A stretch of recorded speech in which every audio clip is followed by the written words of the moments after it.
പുതിയ അധ്യയന വർഷത്തിലേക്ക് നമ്മൾ വീണ്ടും എത്തിയിരിക്കുകയാണ്. ഇപ്രാവശ്യം CBSE സ്ട്രീമിൽ പഠിക്കുന്ന കുട്ടികൾക്ക്, രക്ഷിതാക്കൾക്ക് ഒത്തിരി കാര്യങ്ങൾ നന്നായിട്ട് ചിന്തിക്കാനുള്ളൊരു വർഷമാണിത്. കാരണം കഴിഞ്ഞ വർഷങ്ങൾ നടപ്പിലാക്കി തുടങ്ങിയ കരിക്കുലവുമായി ബന്ധപ്പെട്ട ഒത്തിരി മാറ്റങ്ങളുണ്ട്. മുമ്പൊക്കെ ഈ ബൈഹാർട്ട് പഠിച്ചിട്ട് പരീക്ഷ എഴുതുക, മാർക്ക് വാങ്ങുന്നിടത്ത് മാറി ഓൾമോസ്റ്റ് CBSE ഒന്ന് മാറിക്കഴിഞ്ഞല്ലോ. കോമ്പിറ്റൻസി അഥവാ ഒരു വിഷയത്തെ അറിഞ്ഞ് അതിൻ്റെ മർമ്മം അറിഞ്ഞ് പഠിക്കുന്ന രീതിയിലേക്ക് CBSE ഓൾറെഡി എത്തിക്കഴിഞ്ഞിട്ടുണ്ട്. കേരള സിലബസ് ഇപ്പോൾ അതിലേക്ക് വന്നുകൊണ്ടിരിക്കുകയാണ്. അപ്പോൾ ഇതിൽ ഒരുപാട് കൺഫ്യൂഷൻസ് രക്ഷിതാക്കൾക്കുണ്ട്, കുട്ടികൾക്കുണ്ട്.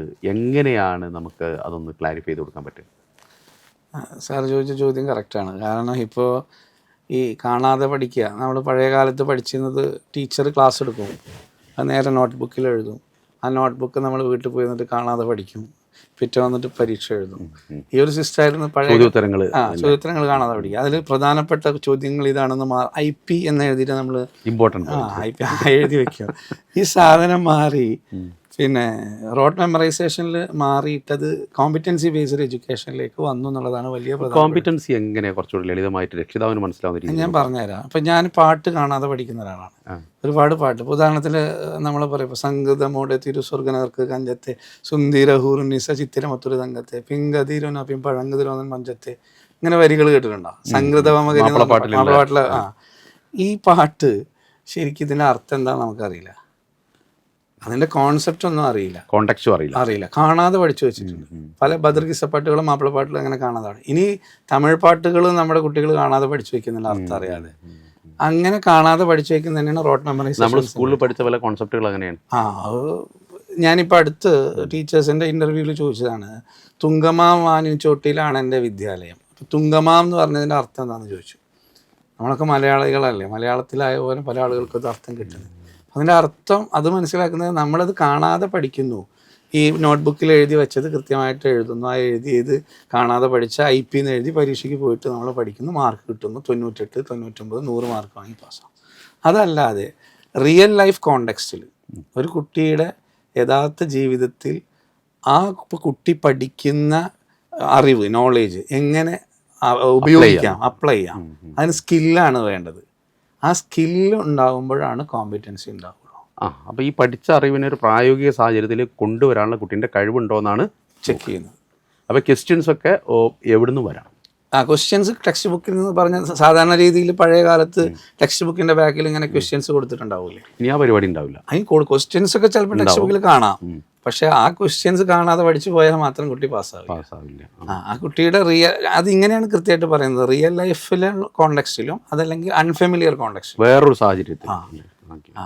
സാഹചര്യത്തിൽ പരിചയമില്ലാത്തൊരു സാഹചര്യത്തിൽ ആ കോൺസെപ്റ്റ് ചോദിച്ചാൽ കുട്ടി ഉത്തരം പറയുന്നുണ്ടോ എന്നാൽ കുട്ടിക്ക് കോമ്പിറ്റൻസി ഉണ്ട്. ഇപ്പോൾ ബോർഡ് എക്സാമിനേഷന് 50% കോമ്പിറ്റൻസി ബേസ്ഡ് ക്വസ്റ്റ്യൻസ് ആണ് 10ാം ക്ലാസ്സിലും +2-നൊക്കെ വന്നിട്ടുള്ളത്.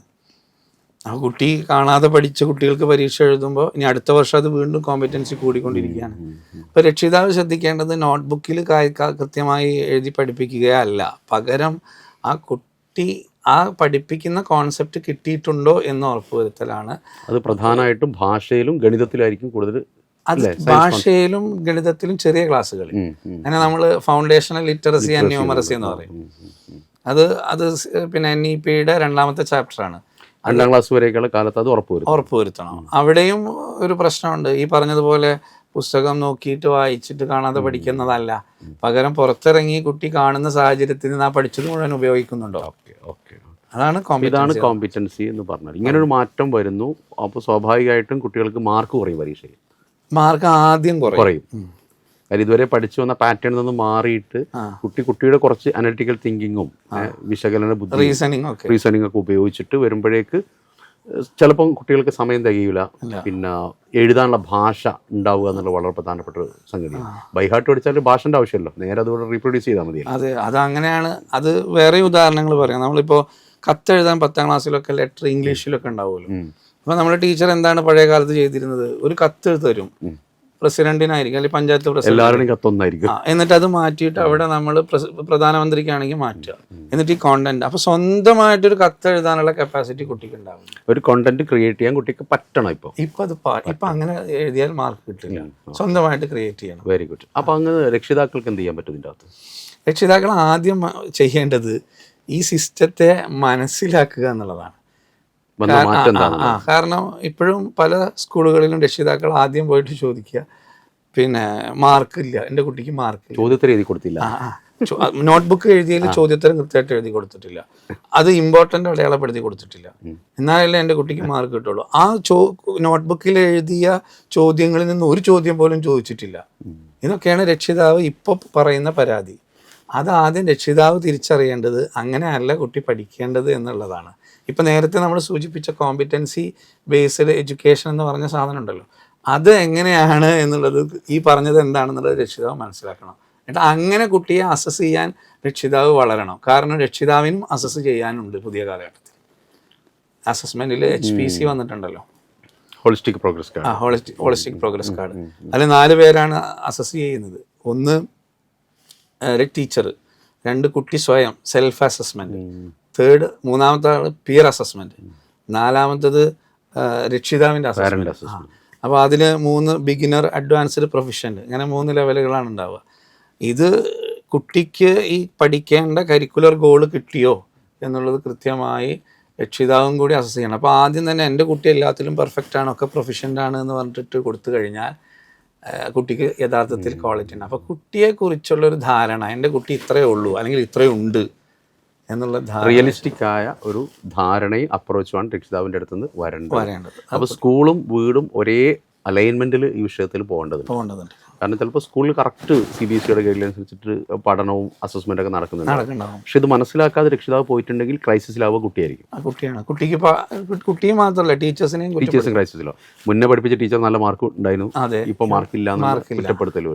ഇതിൽ നമ്മൾ കാണുന്ന സംഗതി എന്താ വെച്ചാൽ ടീച്ചേഴ്സും സ്കൂളും ഇതിൽ പലപ്പോഴും ക്രൈസിസിലാവുന്നുണ്ട്. കാരണം ഈ കുറ്റപ്പെടുത്തൽ പറ്റാതിരിക്കുമ്പോൾ എന്ത് ചെയ്യുന്നു, വീണ്ടും പഴയ റോഡ് മെമ്മറൈസേഷനിലേക്ക്. അവിടെ ടീച്ചർ എന്താ ചെയ്യാന്നറിയോ? ടീച്ചർ ഇതാണ് പാദം ക്വസ്റ്റ്യൻസ് നേരത്തെ പഠിപ്പിച്ചു കൊടുക്കും, എന്നിട്ട് ഇതാണ് വരിക എന്ന് പറഞ്ഞു പരീക്ഷ നടത്തുമ്പോൾ ആ ക്വസ്റ്റ്യൻസ് വരും ചെയ്യും. എന്നിട്ട് അത് കൊടുത്തു കഴിഞ്ഞാൽ കുട്ടികൾക്ക് 50-50. രക്ഷിതാവിന് ശരിക്കും ഈ മാറ്റങ്ങളൊക്കെ വന്നത് കുട്ടിയെ ഉദ്ദേശിച്ചാണ്. കുട്ടിക്ക് ഭാവിയിൽ എഴുതാൻ പോകുന്ന ഏത് മത്സര പരീക്ഷയിൽ നിന്ന് കോമ്പിറ്റൻസിയാണ് ചെക്ക് ചെയ്യുന്നത്. ആ കോമ്പിറ്റൻസി ഫ്രെയിംവർക്കിന്റെ അകത്തേക്ക് കുട്ടി ചെറുപ്പം മുതലേ പാകപ്പെടുക എന്നുള്ള ഉദ്ദേശത്തിലാണ് CBSE മാറ്റങ്ങൾ കൊണ്ടുവന്നിട്ടുള്ളത്. പക്ഷെ ഇത് മനസ്സിലാക്കാതെ പോയിട്ടുണ്ടെങ്കിൽ കുട്ടി ശരിക്കും പഴയതെന്ന് വിട്ടിട്ടുണ്ടാവും, പുതിയതിലേക്ക് എത്തില്ല എന്നുള്ള ക്രൈസിസിലേക്ക് കുട്ടി എത്തിപ്പെടാൻ സാധ്യതയില്ല. ശരിയാണ്. അതാണ് കോമ്പറ്റൻസി ബേസ്ഡ് എഡ്യൂക്കേഷനുമായിട്ട് രക്ഷിതാവ് മനസ്സിലാക്കേണ്ട പ്രധാനപ്പെട്ട കാര്യം.